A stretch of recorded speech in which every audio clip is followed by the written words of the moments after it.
അപ്പൊ ഈ സെറ്റപ്പ് എല്ലാം ഉള്ളതായിരുന്നല്ലേ? ഓഹോ, അപ്പൊ വിശ്വാസമൊന്നും ഇല്ലായിരുന്നോ? പിന്നെ വിശ്വാസമില്ലായിരുന്നോ? ഭയങ്കര വിശ്വാസല്ലേ? ആ നന്നായിട്ട് നുണ പറയാൻ അറിയാലോ. ഹായ്, എന്തൊരു ഭംഗിയുള്ള ചിരിയാ. പിന്നെ എന്നൊക്കെയുണ്ട് വിശേഷം? ഓ, എന്നാ വിശേഷം? എങ്ങനെയൊക്കെ പോകുന്നു? അതെ, പുണ്യാളാ. ഓ, എല്ലാരോടും ഇങ്ങനെ സംസാരിക്കാറുണ്ടോ? ഇല്ല, വേണ്ടപ്പെട്ടവരോട് മാത്രം. മെത്രാനച്ചനൊക്കെ ആയിരിക്കുമല്ലേ ഈ വേണ്ടപ്പെട്ടവര്? എടി, നീ കൊള്ളാലോ ആള്. അതെ, പുണ്യാളാ. ഇവിടെ വേറെ ആരോടെങ്കിലും സംസാരിക്കാറുണ്ടോ? ഇവിടെ ഇല്ല. കുറെ നാളുകൾക്ക് മുമ്പ് ഫ്രാൻസിലുള്ള ഒരു ഡയാന, പിന്നെ പാതുവയിലെ പീറ്റർ, അങ്ങനെ കുറച്ചു പേരൊക്കെ ഉണ്ട്.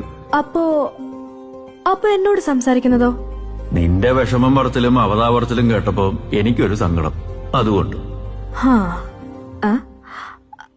അതിന് ഞാൻ ഉറക്കുകയല്ലോ പറഞ്ഞത്. നീ മനസ്സിൽ വിചാരിച്ചില്ലേ, അത് മതി.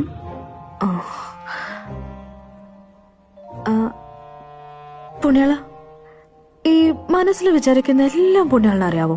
അത്യാവശ്യമൊക്കെ. എന്നതാടി? ഒന്നുമില്ല. ആരോ വരുന്നുണ്ട്, എന്നാ വിട്ടോ. അല്ല, നാളെയും കാണുമല്ലോ അല്ലേ?